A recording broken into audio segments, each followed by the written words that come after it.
नमस्कार, मैं हूं हर्षित तिवारी और स्वागत है आप सभी का लेख से की लाइव पे। 15 अगस्त सिर्फ कैलेंडर की एक तारीख नहीं बल्कि उस सुबह की गूंज है जब भारत ने गुलामी की बेड़ियां तोड़कर आज़ादी की पहली सांस ली। जब हम स्वतंत्रता संग्राम की बात करते हैं तो महात्मा गांधी, भगत सिंह, सुभाष चंद्र बोस, नेहरू और सरदार पटेल जैसे नाम याद आते हैं। लेकिन इतिहास के कुछ ऐसे नाम भी हैं जो सुर्खियों में कम आए। इतिहास केवल उन्हीं का नहीं होता जिनके नाम किताबों में बड़े अक्षरों में लिखे जाते हैं। वह उनका भी होता है जो बिना पहचान, बिना पुरस्कार, बिना अपेक्षा के देश के लिए सब कुछ समर्पित कर देते हैं।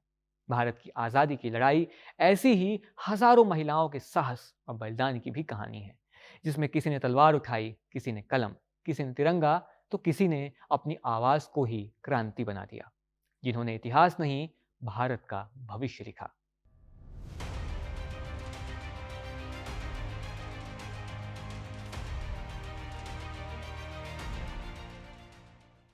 शुरुआत करते हैं सन 1857 से। धधकती हुई क्रांति की पहली लौ, और उस लौ के बीच अंग्रेजों के खिलाफ खड़ी थी रानी लक्ष्मीबाई। झांसी की वह युवा रानी जो केवल शासक नहीं थी, वह साहस थी, सम्मान थी, प्रतिरोध थी। घोड़े पर सवार, हाथ में तलवार और आंखों में एक स्वतंत्र भारत का स्वप्न लिए उन्होंने सत्ता के लिए नहीं, स्वाभिमान के लिए लड़ा। वे अंतिम सांस तक लड़ी और इतिहास के आकाश में अमर हो गईं। 1857 की क्रांति सिर्फ झांसी तक सीमित नहीं थी। अवध की धरती पर भी एक महिला शासक, बेगम हजरत महल, अंग्रेजों के विरुद्ध तूफान बन चुकी थी। जब अंग्रेजों ने उनके राज्य पर कब्जा करने की कोशिश की तो उन्होंने समर्पण नहीं किया, संघर्ष चुना। उन्होंने लखनऊ में विद्रोह की मशाल थामी, सैनिकों को संगठित किया और जनता के दिलों में प्रतिरोध की ज्वाला जगा दी। वे केवल एक रानी नहीं थी, वे एक रणनीतिकार थी, एक नेतृत्व थी, एक चेतावनी थी, जिसने साबित किया कि इतिहास बदलने के लिए ताज नहीं, साहस चाहिए। स्वतंत्रता संग्राम केवल तलवारों और बंदूकों के टकराव की कहानी नहीं था, यह विचारों का भी महासंग्राम था। और उस महासंग्राम में एक स्वर था भारत कोकिला सरोजिनी नायडू का। उनकी कविता में संवेदनाएं थीं और उनके भाषण में आग थी। वे गांव गांव गईं और महिलाओं को घर की दीवारों के बाहर कदम रखने की हिम्मत दी और उन्हें आज़ादी के संघर्ष में शामिल होने का आह्वान किया। 1925 में वे भारतीय राष्ट्रीय कांग्रेस की पहली महिला अध्यक्ष बनी। यह एक ऐसा क्षण था जब भारतीय नारी ने नेतृत्व के मंच में अपना नाम सुनहरे अक्षरों में लिख दिया था। जब देश के भीतर महिलाएं जागरण की मशाल लिए आगे बढ़ रही थीं, तब भारत से हजारों किलोमीटर दूर एक और भारतीय महिला दुनिया के सामने भारत की आज़ादी की पुकार बन चुकी थीं। वे थीं मैडम बीकाजी कामा। 22 अगस्त 1907 स्टुटगार्ट, जर्मनी में अंतर्राष्ट्रीय सम्मेलन में दुनिया भर के प्रतिनिधियों के बीच खड़ी एक भारतीय महिला मैडम बीकाजी कामा ने भारत का ध्वज लहराया और कहा, भारत को स्वतंत्र होना ही होगा। यह पहली बार था जब अंतर्राष्ट्रीय मंच पर भारत की आज़ादी की मांग इतनी बुलंद आवाज में उठी। उनकी कलम, उनके शब्द और उनका साहस भारत की सीमाओं से बहुत आगे तक गूंजते रहे। देश के स्वाधीनता आंदोलन में कुछ वीरांगनाएं ऐसी भी थीं जिन्होंने सिर्फ समर्थन नहीं दिया बल्कि अपने जीवन को दांव में लगाकर क्रांतिकारियों की रक्षा की। उसमें सबसे उज्जवल नाम था दुर्गा देवी बोहरा का। जब अंग्रेज भगत सिंह की तलाश में थे, तब दुर्गा देवी ने भगत सिंह की पत्नी के वेश में अपने छोटे बेटे के साथ उन्हें लाहौर से सुरक्षित बाहर निकालने का काम किया। यह उस नारी का संकल्प था जिसने क्रांति के सबसे अंधेरे क्षण में अपना योगदान दिया। उसने हथियार उठाए, प्रशिक्षण लिया और आजादी की जंग में सक्रिय भूमिका निभाई। 1942 स्वतंत्रता आंदोलन की एक नई लहर, अंग्रेजों भारत छोड़ो। देश भर में सड़कों पर जनसैलाब उमड़ पड़ा। अंग्रेजों ने बड़े नेताओं को जेल में डालकर आंदोलन को दबाने की कोशिश की। उन्हें लगा अब आवाज थम जाएगी, लेकिन तभी एक युवा स्वर उठा। वह स्वर था उषा मेहता का।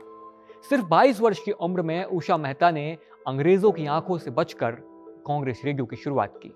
यह केवल रेडियो नहीं था, यह आजादी की धड़कन थी। उनके प्रसारण देश भर में उम्मीद और हौसले का संदेश बन गए। जब सच बोलना अपराध था, तब उषा मेहता ने अपनी आवाज को ही आंदोलन बना दिया। और उसी आग के बीच एक और झंडा उठा, जिसे थामने का काम किया अरुणा आसिफ अली ने। भारत छोड़ो आंदोलन के दौरान जब अंग्रेजों ने सभाएं रोक दी और नेताओं को कैद कर लिया, तब अरुणा आसिफ अली ने मुंबई के गोवालिया टैंक मैदान में तिरंगा फहराकर पूरे देश को संदेश दिया, संघर्ष अभी जारी है। वह क्षण भारत छोड़ो आंदोलन की पहचान बन गया। आजादी की कीमत कई लोगों ने अपने प्राण देकर भी चुकाई। ऐसी ही एक वीरांगना थी मातंगनी हाजरा। 73 वर्ष की उम्र में हाथ में तिरंगा और हृदय में स्वतंत्र भारत का सपना। जब अंग्रेजों ने गोलियां चलाई तो वे गिर पड़ी, लेकिन तिरंगा उनके हाथ से नहीं छूटा। उनके होठों पर आखिरी शब्द थे वंदे मातरम। ऐसी ही एक और वीरांगना थी कनकलता बरुआ। सिर्फ 17 वर्ष की आयु में 1942 के आंदोलन में वे तिरंगा लेकर आगे बढ़ी। अंग्रेजों ने रोका, गोलियां चली और कनकलता शहीद हो गई, लेकिन तिरंगा झुकने नहीं दिया। आजादी का सपना अब केवल भारत की धरती तक सीमित नहीं था। यह सपना सीमाओं के पार भी आकार ले रहा था, और इस सपने को एक महिला सैनिक ने नई ताकत दी। वे थीं कैप्टन लक्ष्मी सहगल। नेताजी सुभाष चंद्र बोस के आह्वान पर उन्होंने आजाद हिंद फौज की रानी झांसी रेजिमेंट का नेतृत्व संभाला। यह केवल एक सैन्य टुकड़ी नहीं थी, बल्कि यह संदेश था कि भारत की बेटियां अब देश की आजादी के लिए हथियार उठाने को भी तैयार हैं। आजादी केवल हथियारों से लड़कर नहीं मिलती, उसके लिए समाज का जागरूक होना भी आवश्यक है।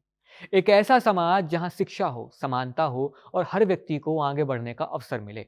यहीं से शुरू होती है उन महिलाओं की कहानी जिन्होंने स्वतंत्र भारत की वैचारिक नींव रखी।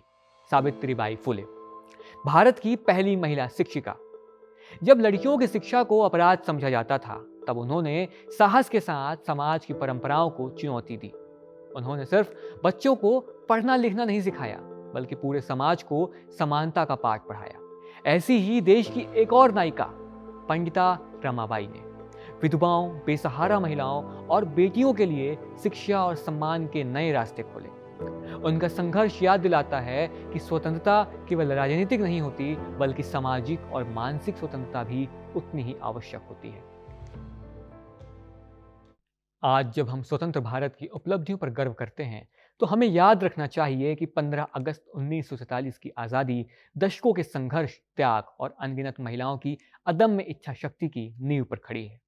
इन वीरांगनाओं ने हमें सिर्फ आज़ादी नहीं, बल्कि साहस और आत्मविश्वास दिया कि मजबूत इरादों के सामने कोई भी शक्ति टिक नहीं सकती। स्वतंत्रता दिवस सिर्फ उत्सव नहीं, बल्कि उन ज्ञात अज्ञात वीरों और वीरांगनाओं को नमन करने का अवसर है जिन्होंने भारत की आज़ादी के लिए संघर्ष किया। आप सभी को स्वतंत्रता दिवस की हार्दिक शुभकामनाएं।